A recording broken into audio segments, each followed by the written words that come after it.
శోభ Telugu TV news కి స్వాగతం. సాయికృష్ణ మృతి కేసులో అక్రమ అరెస్ట్, కస్టోడియన్ హింస మరియు మృతదేహం మాయం చేయడం వెనుక ఉన్న నిజాలు బయటకు రావాలని వైఎస్ఆర్ కాంగ్రెస్ పార్టీ డిమాండ్ చేస్తోంది. ఈ ఘటనపై హైకోర్టుకు తప్పుడు సమాచారమిస్తూ నేరాన్ని కప్పిపుచ్చేందుకు విజయవాడ పోలీస్ వ్యవస్థ తీవ్రంగా ప్రయత్నించిందని ఆరోపించారు. సాయికృష్ణకి అయ్యింది, రేపొద్దున ఇంకొక వెంకటకృష్ణ కావచ్చు, లేదంటే ఇంకో రామకృష్ణ కావచ్చు, లేదంటే ఇంకో పక్కన ఇంకో రెడ్డి కావచ్చు, లేదంటే ఇంకో పక్క ఇంకోళ్ళు కావచ్చు. సో ఇది ఎంతమందిని ఎలా ఇల్లు చేసుకుంటా పోతారు? దీని మీద ఖచ్చితంగా నిజాలు బయటకు వచ్చి దర్యాప్తులో పెద్ద తలకాయల హస్తం కూడా బయటకు వస్తే తప్ప ఈ విచారణకి ఎండ్ ఉండదని చెప్పి వైఎస్ఆర్ కాంగ్రెస్ పార్టీ భావిస్తుంది. డీజీపీకి అలావిధంగా సిపికి కొన్ని సూటి ప్రశ్నలు అడుగుతా ఉంది వైఎస్ఆర్ కాంగ్రెస్ పార్టీ ప్రజల తరపున. డీజీపీ గారు మే 28న వచ్చిన ఫిర్యాదుపై మీరు ఏం చేశారు? ఆ ఫిర్యాదు అందిన తర్వాత మీరు ఎందుకు స్పందించలేదు? ఒకవేళ స్పందిస్తే ఆ ఫిర్యాదుని ఏ అధికారికి పంపించారు? ఏ విచారణ జరిపించారు? ఏ విచారణ జరిపించి మీరు జూన్ 15న హైకోర్టుకి తప్పుడు సమాచారం ఇచ్చారు? విజయవాడ టాస్క్ ఫోర్స్ రికార్డుల్ని మీరు ఎందుకు పరిశీలించలేదు? అదేవిధంగా సాయికృష్ణను వెతుకుతున్నామని కోర్టుకు చెప్పే సమయానికే అతను పోలీసులు కస్టడీలో ఆల్రెడీ మేలోనే ఉన్నాడు అతను. మరి ఈ సమాచారాన్నంతా మీరు హైకోర్టుకి ఎందుకు తప్పుదోవ పట్టించారు? 2, సిపి రాజశేఖర్ బాబు హస్తం దీంట్లో ఉందని చెప్పి మేము క్లియర్గా ఆరోపిస్తా ఉన్నాం. ఒకవేళ మీ హస్తం లేకపోతే మరి మీరు మార్కాపురం నుంచి తీసుకొచ్చిన విషయం మీకు తెలుసా లేదా? కమిషనర్ మీరా, సిఐ నాగరాజా? టాస్క్ ఫోర్స్ సిఐ నాగరాజు ఆధ్వర్యంలో పనిచేస్తుందా, సిపి రాజశేఖర్ బాబు ఆధ్వర్యంలో పనిచేస్తుందా? టాస్క్ ఫోర్స్ ని పంపించడానికి ఎవరు అనుమతి ఇచ్చారు? మరి పోలీస్ కస్టడీలో అతను ఉన్ని హ్యాండ్ ఓవర్ చేసినట్టుగా మీ టాస్క్ ఫోర్స్ ఎస్ఐ లిఖితపూర్వకంగా తీసుకున్నప్పుడు మరి అది మీకు ఎందుకు సమాచారం లేదు? సీసీ ఫుటేజ్ మాయం అవుతుంటే మీరు విజయవాడలో ఏం చేస్తా ఉన్నారు? సో ఇది లాకప్ డెత్ గా మనం చూడాల్సినటువంటిది కాదు. ఇది ఒక లాకప్ డెత్తే కాదు, ఇది ఒక అక్రమ అరెస్టు. అదేవిధంగా చట్టబద్ధ చట్టానికి విరుద్ధంగా ఒక యువకుడిని నిర్బంధించినటువంటి పరిస్థితి. ఇది ఒక కస్టోడియల్ హింసకు గురి చేసినటువంటి పరిస్థితి. అదేవిధంగా మృతదేహాన్ని మాయం చేసినటువంటి కేసు, కనీసం ఇప్పటికీ బూడిద కూడా దొరకనటువంటి కేసు. హైకోర్టుకి నిజాలు దాచిపెట్టి ఒక వ్యవస్థ ఏదైతే ఆడినటువంటి ఒక గేమ్ ఇది. ఈ వ్యవస్థ ఎవరంటే పోలీస్ వ్యవస్థ. ఎంటైర్ సమాజాన్ని, ఎంటైర్ హైకోర్టుని మొత్తాన్ని తప్పుదోవ పట్టించి పోలీస్ వ్యవస్థలో ఉన్నటువంటి కీలకమైనటువంటి వ్యక్తులు నేరాన్ని కప్పిపుచ్చడం కోసం చేసినటువంటి ఇది వ్యవస్థాగత కుట్రగా ఖచ్చితంగా ఇది మనం భావించాలి. భారతదేశ వ్యాప్తంగానే క్లియర్గా మీకు ఒక సీక్వెన్స్ చూస్తే అర్థమైపోద్ది జరిగినటువంటి పరిణామాలను చూస్తే. మే 6వ తారీఖు సాయికృష్ణ కృష్ణాంక పోలీస్ స్టేషన్లో ఉన్నాడు. మే 7వ తారీఖు ఉన్నాడు, 8వ తారీఖు ఉన్నాడు, 9వ తారీఖు దాకా మనకున్న సమాచారం బట్టి ఉన్నాడు. మరి ఈ 9వ తారీఖు దాకా సాయికృష్ణ ఉన్నటువంటి సంగతి వాళ్ళ తల్లి హెబియస్ కార్పస్ రిట్ వేసినటువంటి సందర్భంలో హైకోర్టుకి ఎందుకు చెప్పలేదు? హైకోర్టుని ఎందుకు తప్పుదోవ పట్టించారు? ఎందుకంటే జూన్ 15న హెబియస్ కార్పస్ రిట్ పిటిషన్ని విచారణ జరిగిన సందర్భంలో ఏదైతే పోలీసులు చెప్పింది ఏంటి, ఆచూకీ వెతుకుతున్నాం, వెతికి మీకు ఆచూకీ తెలియంగానే సమాచారం ఇస్తామంటే అది జూన్ 15 నుంచి జూన్ 29కి వాయిదా వేశారు. అప్పుడు ఆ రోజు అంటే జూన్ 15న హైకోర్టుని తప్పుదోవ పట్టించింది ఆంధ్రప్రదేశ్ రాష్ట్ర పోలీసు వ్యవస్థ. రాష్ట్రంలో కూటమి పాలనలో మహిళలకు రక్షణ కరువైందని, రోజువారీపై దాడులు, అరాచకాలు విపరీతంగా పెరిగిపోతున్నాయని వైఎస్ఆర్సీపీ మహిళా విభాగం నాయకురాలు తీవ్రంగా ఆరోపించారు. అధికార పార్టీ నాయకులు, కార్యకర్తలు మహిళలపై అరాచకాలకు పాల్పడుతున్నా ప్రభుత్వం, పోలీసులు ఎలాంటి చర్యలు తీసుకోకపోవడం అత్యంత దారుణమని విమర్శించారు. తప్పు చేసిన నిందితులను స్వేచ్ఛగా వదిలేసి తిరిగి బాధితులపైనే కేసులు బనాయిస్తున్నారని, ఇప్పటికైనా ప్రభుత్వం కళ్లు తెరిచి మహిళలకు రక్షణ కల్పించాలని డిమాండ్ చేశారు.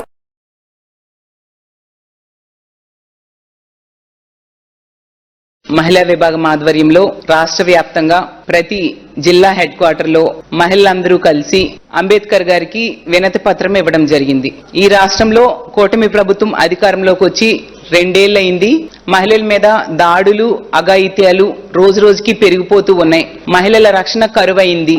దాంతో ఈ పాలకులు మహిళల రక్షణ గాలికి వదిలేశారు. కాబట్టి ఇంకా ఎవరికి చెప్పుకోవాలో తెలియక ఆ రాజ్యాంగం రచించిన అంబేద్కర్ గారికి ఈ రోజు వినతి పత్రం ఇచ్చి ఈ పాలకుల బుద్ధిని మార్చాలి అని అడగడం జరిగింది. మనందరము చూసాం, గత 2 ఏళ్లుగా అంబేద్కర్ గారు రచించిన రాజ్యాంగాన్ని పాటించకుండా రెడ్ బుక్ రాజ్యాంగాన్ని ఈ రోజు ఈ రాష్ట్రంలో అమలు చేస్తూ ఉన్నారు. పోలీసుల్ని ప్రతిపక్ష నేతల మీద కక్ష సాధింపు ధోరణికి రెడ్ బుక్ రాజ్యాంగం అమలుకి మాత్రమే ఉపయోగిస్తూ ప్రజల రక్షణ, మరీ ముఖ్యంగా మహిళల రక్షణ గాలికి వదిలేసిన పరిస్థితి.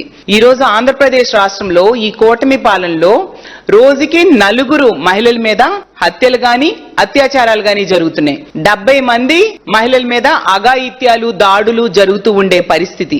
ఇది నేనేదో సొంతంగా చెప్పింది కాదు, ప్రభుత్వం తాలూకా నివేదికలోనే ఈ విషయం స్పష్టమైంది.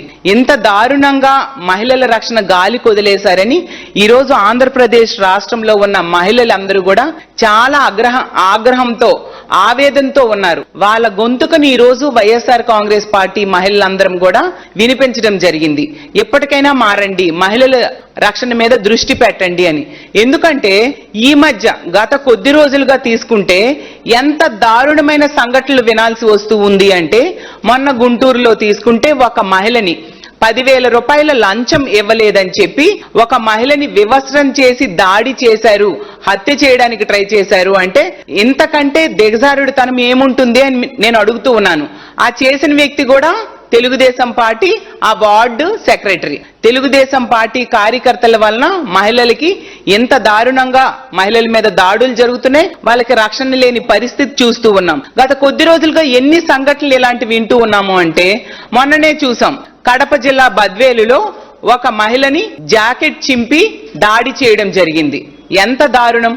అలాగే తీసుకుంటే నెల రోజుల క్రితం కావలిలో, నెల్లూరు జిల్లా కావలిలో ఒక గిరిజన మహిళను వివస్త్రం చేసి దాడి చేయడం జరిగింది. అలాగే నిన్నటికి నిన్న మైలవరంలో ఒక మహిళను తెలుగుదేశం పార్టీ కార్యకర్తలే దాడి చేసి కొట్టడం జరిగింది. అంటే ప్రతి సందర్భంలో కూడా తెలుగుదేశం పార్టీ నాయకులు మృగాల్లా రెచ్చిపోటు మహిళల మీద అఘాయిత్యాలు చేస్తూ ఉండే పరిస్థితి. దీనికి ఒకటే కారణం అర్థమవుతూ ఉంది ఏంటంటే, చంద్రబాబు నాయుడు గారు అలాగే మహిళా హోంమంత్రి ఇన్ని సంఘటనలు జరుగుతున్నా ఎటువంటి స్పందన లేని పరిస్థితి. ఇందులో ముఖ్య కారకులు తెలుగుదేశం పార్టీ ఎమ్మెల్యేలే మహిళల్ని వేధింపులు చేస్తూ ఉన్నారు, వాళ్ళ మీద లైంగిక దాడులు చేస్తూ ఉండే పరిస్థితి మనం చూస్తూ ఉన్నాం. ఏ సందర్భంలో కూడా ఎవరి మీద ఎటువంటి చర్యలు కూడా ప్రభుత్వం తీసుకోని పరిస్థితి. కనీసం ముఖ్యమంత్రి గారు గాని, హోంమంత్రి గారు గాని, డీజీపీ గారు గాని, డిప్యూటీ సీఎం గారు గాని ఏ సందర్భం కూడా స్పందించట్లేదు. వాళ్ళు తీసుకుంటే జనసేన ఎమ్మెల్యే అయిన అరవ శ్రీధర్ విషయంలో మనం చూసాం, ఎంత దారుణంగా ఒక మహిళని లైంగికంగా వేధించి ఆమెని 5 సార్లు గర్భవతిని చేసి 5 సార్లు అబార్షన్స్ చేసినా కూడా ఎటువంటి చర్యలు ఆ ఎమ్మెల్యే మీద తీసుకోలేదు. దానితో కొద్ది రోజుల తర్వాత అతని ఎదురుగానే అతని అనుచరులు ఆమె మీద దాడి చేయడం కూడా జరిగింది. కనీసం పోలీసులు సరైన యాక్షన్ తీసుకోకపోతే ఆమె ఎన్హెచ్ఆర్సీకి ఫిర్యాదు చేశాక వాళ్ళు డైరెక్షన్ లో తూతూ మంత్రంగా కేసు నమోదు చేశారు. అలాగే గుంటూరు ఎమ్మెల్యే అయిన ఈస్ట్ ఎమ్మెల్యే అయిన నజీర్ అనే వ్యక్తి వలన ఒక మహిళ ఏ విధంగా లైంగికంగా వేధింపులు గురయ్యి ఆత్మహత్య యత్నానికి ప్రయత్నించిన విషయం మనందరము చూసాం. అలాగే ఈ సంఘటన గుంటూరు నడిబొడ్డున ఒక మహిళని వివస్త్రం చేసి దాడి చేసిన సంఘటనలో ఆ ప్రాంతానికే చెందిన ఎమ్మెల్యే ఈ మాధవి అనే వ్యక్తి వలన మనం చూసాం. ఆ రోజు ఆవిడ, ఆమె భర్త తన అనుచరులతో కలిసి పోలీసులను వెంటబెట్టుకొని వెళ్లి అంబటి రాంబాబు గారి ఇంట్లో మహిళలు ఉన్నారని తెలిసి కూడా ఏ విధంగా దాడి చేశారు, ఇంటిని ఏ విధంగా ధ్వంసం చేశారు అనేది మనందరము చూసాం. ఏం చర్యలు తీసుకున్నారు? ఆ ఎమ్మెల్యే గారే స్వయంగా చెప్పారు, నాకు విచారణకు కూడా పోలీసులు పిలవలేదు అని చెప్పేసి. తిరిగి రివర్స్ లో అంబటి రాంబాబు గారి మీద కేసులు పెట్టిన పరిస్థితి. అంటే ప్రతి సందర్భంలో కూడా బాధితుల్ని న్యాయం చేయాల్సింది పోయి బాధితులకే ఈ కూటమి ప్రభుత్వంలో కేసులు పెట్టే పరిస్థితి, బాధితుల మీదే కేసులు పెట్టే పరిస్థితి మనం చూస్తూ ఉన్నాం. అసలు గుంటూరు నడిబొడ్డున జరిగిన సంఘటన చూసి అసలు యావత్తు మహిళా లోకం కూడా సిగ్గుతో తల వంచుకునే పరిస్థితి. మంగళగిరిలో మంత్రి నారా లోకేష్ కు తమ సమస్యలను విన్నవించుకోవడానికి వెళ్లిన దళిత, గిరిజన పారిశ్రామికవేత్తలను పోలీసులు తీవ్రంగా అడ్డుకున్నారు. ముందస్తు అనుమతి ఉన్నప్పటికీ లోపలికి వెళ్లకుండా నిలిపివేయడంతో అక్కడే ఉన్న పారిశ్రామికవేత్తలు పోలీసుల వైఖరిపై తీవ్ర ఆగ్రహం వ్యక్తం చేస్తూ ఆందోళనకు దిగారు.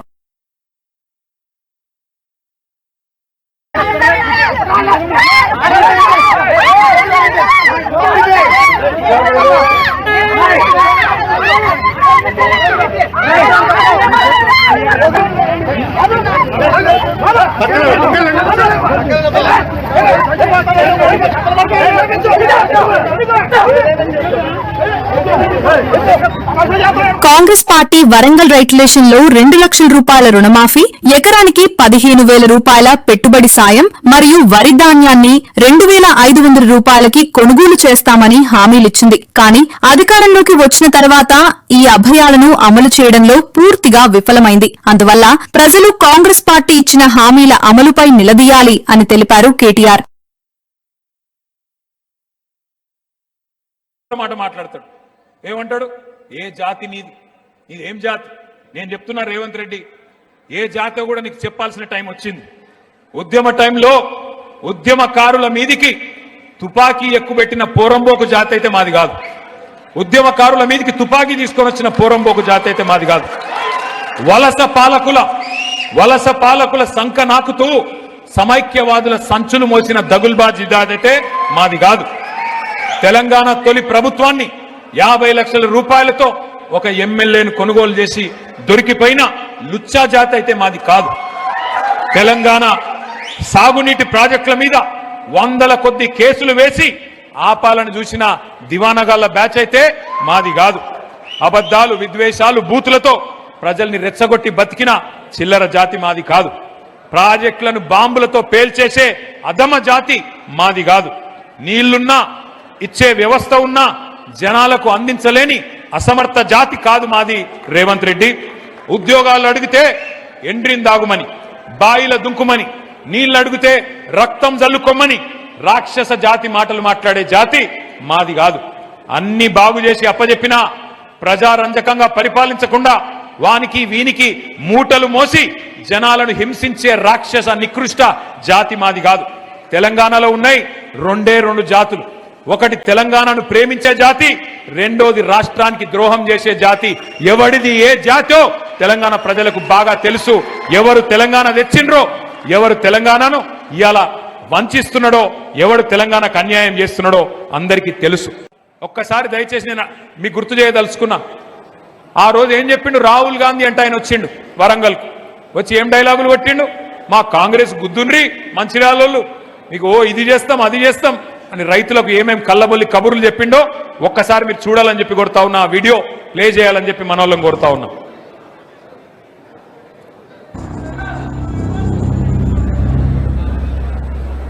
जैसे ही कांग्रेस पार्टी की यहां सरकार बनेगी वैसे 2 लाख रुपए का कर्जा माफ होगा और आपको सही एमएसपी मिलनी शुरू हो जाएगी. 15,000 रुपए प्रति एकड़ डायरेक्ट बेनिफिट हम किसानों को देने जा रहे हैं. ये सिर्फ एक डिक्लेरेशन नहीं है, ये किसानों के लिए कांग्रेस पार्टी की गारंटी है. ये खोखले शब्द नहीं है. पैडी को हम 2,500 रुपए में खरीदेंगे. పండించిన వరి పంటకి కనీస మద్దతు ధర అదనంగా బోనస్ ప్రకటించి 2,500 రూపాయల వరకు క్వింటల్ కి వరి ధాన్య కొనుగోలు చేస్తాం. కాంగ్రెస్ పార్టీ అధికారంలోకి వచ్చిన తక్షణమే రైతులకు ఏకకాలంలో 2 లక్షల రుణమాఫీ చేస్తాం. రెండవ డిక్లరేషన్ ఇందిరమ్మ రైతు భరోసా పథకం తెచ్చి భూమి కలిగిన రైతులకు, కౌలు రైతులకు ప్రతి ఎకరాకు ఏడాదికి 15,000 రూపాయల పెట్టుబడి సాయం అందిస్తాం. ఉపాధి హామీలో నమోదు చేసుకున్న భూమి లేని రైతు కూలీలకు ప్రతి ఏడాది 12,000 రూపాయల ఆర్థిక సహాయాన్ని అందిస్తాం. రైతులు పండించిన పంటలకు ఉదాహరణ వరి, పత్తి, మిర్చి, చెరుకు, పసుపు ఇలా అన్ని పంటలకు మెరుగైన గిట్టుబాటు ధర ఇచ్చి చివరి గింజ వరకు కాంగ్రెస్ పార్టీ కొనుగోలు చేస్తుంది. పెంచుతామన్నారు, ఇచ్చిండ్రా? ఇచ్చిరా లేదా? కొద్దిగా గట్టిగా చెప్పాలి, ఇచ్చిండ్రా లేదా? 2 లక్షల రుణం మాఫీ చేస్తానన్నాడు, చేసిండా? కౌలు రైతులకు రైతు బంధు ఇస్తానన్నాడు, ఇచ్చిండా? రైతు కూలీలకు రైతు భరోసా ఇస్తానన్నాడు, ఆత్మీయ భరోసా ఇచ్చిండా? పత్తి, వరి, మిర్చి అన్నిటికీ బోనస్ ఇస్తానన్నాడు, ఇచ్చిండా? చివరి గింజ దాకా కొంటా అన్నాడు, ఇచ్చిండా? కొంటుండా? 24 గంటల కరెంట్ ఇస్తుండా? మరి మంచిర్యాలలో మనకు తెలిసి వచ్చిందా మార్పు అంటే ఎట్లుంటుందో? గిట్లుంటది. మరి ప్రభుత్వ నిర్లక్ష్యం వల్ల తెచ్చిన ధాన్యాన్ని 30 రోజులు 60 రోజులు కొనేటోడు దిక్కులేడు, సంచులు ఇచ్చేటోడు దిక్కులేడు. ఈ దిక్కు దివానం లేని ప్రభుత్వంలో అన్నదాతకు మరి దిక్కులేని పరిస్థితి వస్తే ఆ పంటను కాపాడుకునే ప్రయత్నంలో ఆ కొనుగోలు కేంద్రం దగ్గరే కాపుగా చిన్నప్పుడు గోడ కూలింది. గోడ కూలితే 4 రైతులు చనిపోవడం జరిగింది. 4 రైతులు చనిపోతే ప్రధాన ప్రతిపక్ష నాయకులు, ప్రధాన ప్రతిపక్ష పార్టీకి సంబంధించిన బీఆర్ఎస్ పార్టీకి సంబంధించిన నాయకత్వం, మాజీ ఎమ్మెల్యే మా దివాకర్ రావు గారు, మా జీవన్ రెడ్డి గారు, మాజీ మంత్రి గారు 8 గంటలు ధర్నా చేసినా దున్నపోతు మీద వానబడ్డట్టు. వరంగల్ జిల్లాలో ప్రస్తుత కరువు కాంగ్రెస్ ప్రభుత్వం యొక్క తీవ్ర నిర్లక్ష్యం వల్లే ఏర్పడింది. కేసీఆర్ హయాంలో పూర్తి చేసిన దేవాదుల ప్రాజెక్ట్ మోటార్లను ఆన్ చేయకపోవటం వల్ల సాగు మరియు తాగునీరు అందక లక్షలాది ఎకరాల పంటలు ఎండిపోతున్నాయి. నీరు అందుబాటులో ఉన్నప్పటికీ నిర్వహణ లోపంతో 100 కోట్ల విలువైన పంటను నాశనం చేయడం క్షమించరాని నేరం అని తెలిపారు మాజీ మంత్రి హరీష్ రావు. ఇలా స్పష్టంగా చెప్పదలుచుకున్నది ఏంటంటే, నేను ఈ కరువు, ఈ ఎలినినో కరువు ఇలా కాలం తెచ్చిన కరువు కాదు. వరంగల్ జిల్లా విషయంలో ఇది కాంగ్రెస్ పార్టీ తెచ్చిన కరువు. కేసీఆర్ గారు సమ్మక్క బ్యారేజ్ కట్టి దేవాదుల 3 ఫేజులు పూర్తి చేసి నీళ్లు ఎత్తడానికి అన్ని సిద్ధంగా పెట్టిండు. కట్నీళ్లు పెట్టే పొయ్యి లెక్క తయారున్నా కూడా మీ నిర్లక్ష్యం వల్ల నీళ్లెత్తక వరంగల్ జిల్లాను కరువు కోరల్లో మీరు నిలుపుతా ఉన్నారు.